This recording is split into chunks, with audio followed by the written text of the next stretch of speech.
देखिए, सबसे महत्वपूर्ण मुद्दा जो उसमें पहला सत्र लोकसभा का नई सरकार बनने के बाद और जो कार्यवाही होगी उस पर सभी की नजर होगी। लेकिन सबसे ज्यादा महत्वपूर्ण उसमें क्या कुछ रहेगा, सबसे पहले दर्शकों को ये हम बता दें। देखिए, 27 जून को तो राज्यसभा का सत्र शुरू होना है, लेकिन उससे पहले लोकसभा का जो सत्र है वो महत्वपूर्ण है।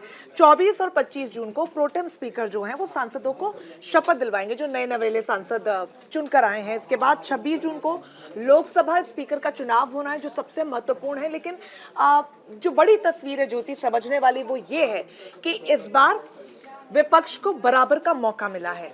हर बार जो शिकायत सरकार से उनकी रहती है कि सदन में जो कार्यवाही होती है या जो संवाद होता है या जो डिस्कशन होता है, बराबर की हिस्सेदारी नहीं हो पाती है, क्योंकि जो आंकड़ा है वो उनके हक में रहा नहीं। पिछले 2 लोकसभा चुनावों से हम देखें, फिर 2014 का चुनाव क्यों ना हो या 2019, लेकिन 2024 का लोकसभा चुनाव जो रहा, और उसने सिक्के का एक दूसरा पहलू भी सामने रखा कि जहां पर 50-50 तो हो नहीं सकता क्योंकि बहुमत की ही सरकार बनती है, लेकिन 19-20 वाला मामला जरूर रहेगा जहां पर इंडिया गठबंधन वहां पर मजबूती से अपनी बात को रख पाएगा। तो चर्चा भी वहां पर संभवतः होती हुई नजर आएगी और एक तरफा मामला नहीं होगा, जिसकी शिकायत हमेशा से विपक्ष करता रहा है। वो इसकी वजह है क्योंकि विपक्ष इस बार मजबूत होकर आया और पिछले 10 साल में ये पहली बार होगा कि प्रधानमंत्री नरेंद्र मोदी के सामने एक मजबूत विपक्ष सामने होगा जो मुद्दों को उठाता हुआ, अपनी बात रखता हुआ दिखाई देगा। अब देखिए, कल से जो सत्र शुरू होने वाला है, सोमवार 24 तारीख का दिन, कल से जो सत्र शुरू होने वाला है, ये जैसा कि रंजना ने बताया कि लोकसभा का ये पहला सत्र है और विशेष सत्र बुलाया गया है।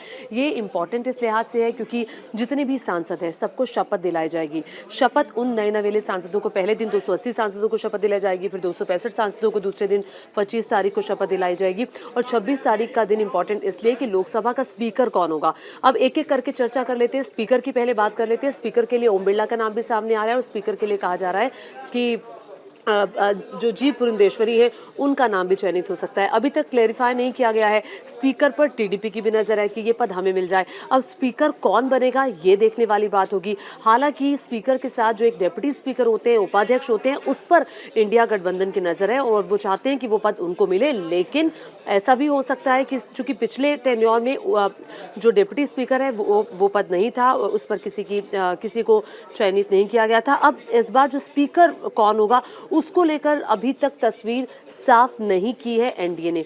वहीं दूसरी तरफ डिप्टी स्पीकर को लेकर भी चर्चा हो रही है। क्या ये इंडिया गठबंधन के पास ये पद जाएगा या फिर सरकार यानी कि एनडीए ये अपने पास रखेगा और अपने सहयोगियों को ये पद देगा? बिल्कुल, बहुत ही ज्यादा दिलचस्प होने वाला है ये पूरा मामला। और स्पीकर का जो पद है, जैसे कि ज्योति आप जिक्र भी कर रही थी, अब लोकसभा की जो पहली बैठक होती है उसके ठीक पहले वो खाली हो जाता है और तब तक आपको बता दें कि जो लोकसभा की कार्यवाही होती है उसको चलाने के लिए राष्ट्रपति प्रोटेम स्पीकर को चुनते हैं और वही जो नए सांसद है उनको शपथ, और कल वो पहले शपथ भी लेने वाले हैं। प्रोटेम स्पीकर राष्ट्रपति भवन जाकर शपथ लेंगे, फिर वो आएंगे लोकसभा में और जो नए नवेले सांसद हैं उनको शपथ दिलाएंगे। बिल्कुल, और सबसे ज्यादा दिलचस्प, क्योंकि बार बार हम जिक्र यही कर रहे हैं क्योंकि पिछली लोकसभा की कार्यवाहियों में जिस तरीके के मुद्दे हमने उठते हुए देखे हैं, जो पिछली सरकार में हमने देखा, मोदी 2.0 में जब हमने देखा 3 तलाक का चाहे वो मामला हो, 370 का वो मामला हो, और ऐसे कई बड़े मुद्दे हमने देखे जिसको लेकर विपक्ष ने कई बड़े सवाल ज्योति खड़े किए। उसमें सबसे महत्वपूर्ण सवाल ये रहा कि विपक्ष को इन्वॉल्व भी नहीं किया गया, किसी तरीके का डिस्कशन नहीं हुआ, वाद विवाद नहीं हो गया। एक बात सामने रखी जाती थी, उसका कानून बन जाता, कई तरीके के आरोप स्पीकर पर भी आरोप लगाए थे, लगातार स्पीकर पर भी हमें मौका नहीं मिला।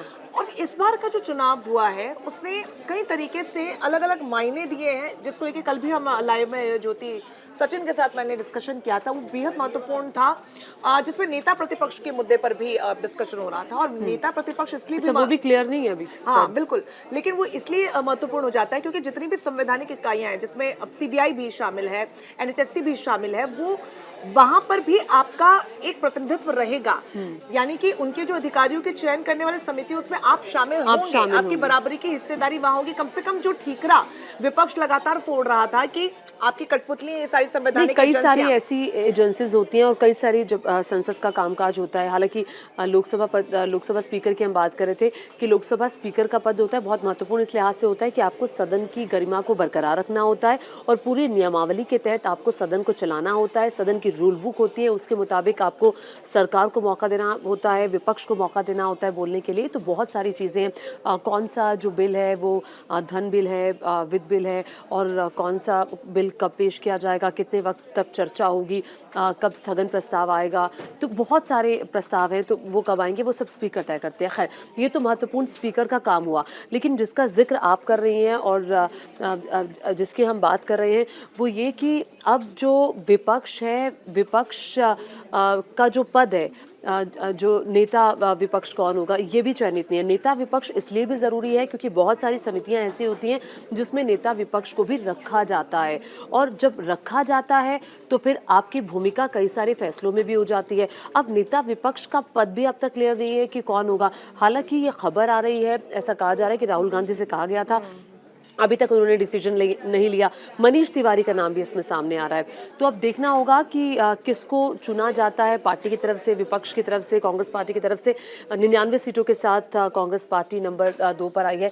लेकिन बार बार हम आपको ये कह रहे हैं कि ये जो विशेष सत्र होने वाला है, ये ना सिर्फ शपथ वाला सत्र होने वाला है, बल्कि ये भी कहा जा रहा है कि इस 10 दिन का, चूंकि 10 दिन का विशेष सत्र है जिसमें 8 दिन संसद चलेगी, 2 दिन की छुट्टी होगी, तो ये बहुत महत्वपूर्ण इस लिहाज से भी है कि कुछ बड़ा भी हो सकता है, जैसा कि बीजेपी सरप्राइज देने के लिए, प्रधानमंत्री मोदी सरप्राइज देने के लिए जाने जाते हैं। बिल्कुल, और ऐसे में चूंकि बहुत ज्यादा महत्वपूर्ण ये भी है कि चूंकि बार बार स्पीकर पद के चुनाव की बात आ रही है, हालांकि कोई भी एक नाम इसको लेकर अभी तक फ्रंट फुट पर रखा नहीं गया है दोनों ही गठबंधन की तरफ से। तो बेहद ही दिलचस्प ये भी होगा कि जब तस्वीर साफ होगी तो क्या वो नाम होगा, कौन सा वो नाम होगा, जो देखा जाएगा। देखिए, 17-18 जून को रक्षा मंत्री राजनाथ सिंह के घर मंत्रियों की जो बैठक भी हुई थी उसमें भी स्पीकर को लेकर चर्चा हुई, लेकिन वो भी बेनतीजा रही। कोई एक प्रोमिनेंट नाम जो थे उसमें से निकलकर सामने या नहीं हो आया। सकता है कि आपने चयन कर लिया है लेकिन आप बताना नहीं चाहते। लेकिन वो जो सहमति है वो नजर नहीं आ रही थी।